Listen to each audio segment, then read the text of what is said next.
Hi guys!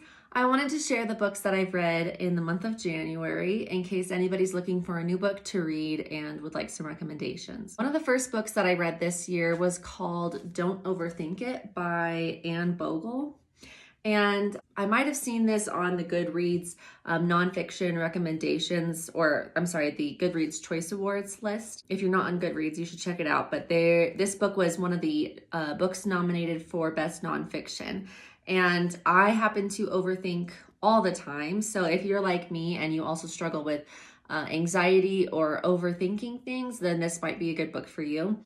I felt like it was a really helpful book for me because it's reminded me a couple times since I've read it, like, to stop overthinking a situation. Like, okay, well, you don't know what they're thinking, so stop worrying about it. Or, okay, just make a decision. Like, both of these choices are good, just make a decision. It's not just about overthinking, but it's also kind of focuses on like anxiety and indecision. So that was one book I read. And then because of this book, I ended up picking up this book, 13 Things Mentally Strong Women Don't Do, because the author mentioned this book in there and I thought that it sounded really good. If you're a woman, this would be a good book to read. I think there's something in it for everybody, even if you feel like you're mentally strong.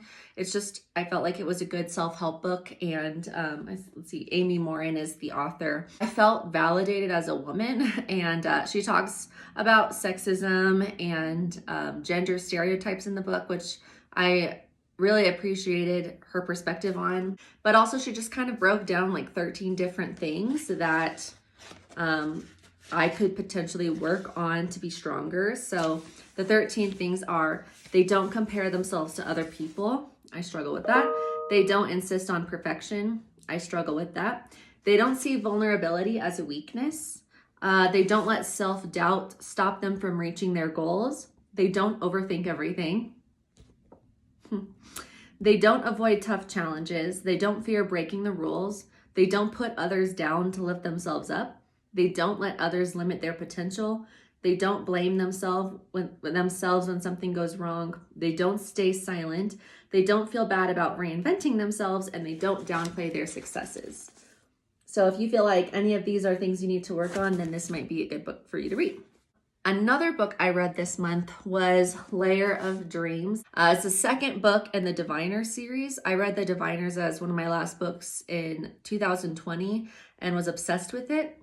You would like this book if you like fiction, if you like fantasy / science fiction / like supernatural type fiction. This would be the book for you. It's also set in the 1920s, so it would count as historical fiction as well. I feel like the series has so many unique elements, and I haven't really quite read a book like it. It has supernatural elements, kind of like in the City of Bones series. And it's set in the 1920s and kind of makes me think of City of Girls if you ended up reading that book. The series in general is about a young girl named Evie who ends up living in New York with her uncle. She's from Ohio, and at a party with some friends, she took an object from this guy and said that she could kind of see his history or his past from holding that object, and basically pointed out to everybody that he had cheated on his girlfriend and gotten another woman pregnant. And because she couldn't explain, like, people thought she was lying and she didn't want to say, no, I wasn't lying, I actually can look into the past. She wasn't going to apologize for what she said, but she couldn't be honest. And so her parents ended up having her go live with her uncle in New York, where he happens to own a museum full of supernatural things, and also is looking into people called diviners. So it follows Evie as she kind of realizes that she's a diviner, and a group of young adults that are all around the age of 17 that she meets in New York as well. The main problem in the first book is about a man called Naughty John, who's a spirit from like a long time ago, who's basically sacrificing people and murdering people, following this pattern of, I think it was 11 or 12 or maybe even 13 different sacrifices. And people are trying to figure out who's doing it. Evie starts helping her uncle, who's also helping to figure out who Naughty John is, by reading different items from people that were murdered to try to figure out who's causing all these murders and like what's really going on. And there's definitely a big supernatural element at play. So this book, Lair of Dreams, is the second book in that series, and it doesn't follow the exact same problem as the first book, but like most series, there's kind of like this overarching problem that we don't really quite understand yet that was touched on in the first book, starting to be touched on in this book. Lair of Dreams is continuing with the same characters, but now the main problem is that people are mysteriously falling asleep and not waking up, and they call it the sleeping sickness, and it's spreading throughout New York. And it follows the characters as they're trying to figure out like what is a sleeping sickness, what's causing it, and you get to follow all of the characters as they learn a little bit more about themselves and their diviner abilities. I would highly recommend this. It's like definitely one of my top favorite series at this point. Another book I read, which I gave the copy back, but was Slaughterhouse V, and I'll try to put it there if that's possible.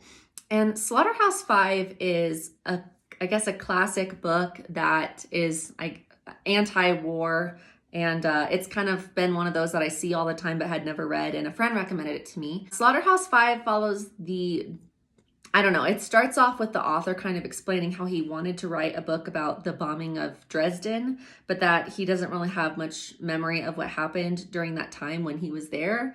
And so then he writes this book that's very confusing and difficult to follow about this main character who can basically time travel in his mind. And so you just follow this main character time traveling in his mind throughout when he served, in the war, when he was at Dresden, later and before, and you kind of just like follow him all over his life.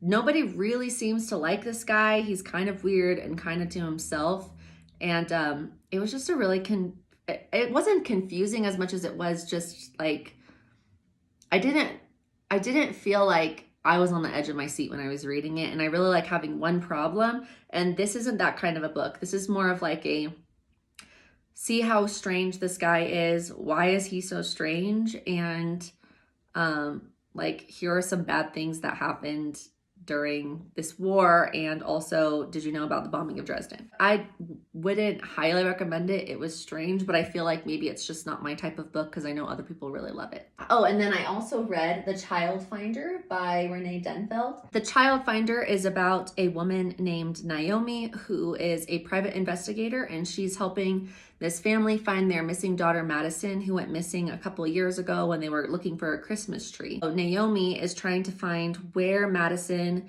is, if she died in the forest and her body was lost, or if she's maybe been kidnapped and is being kept somewhere.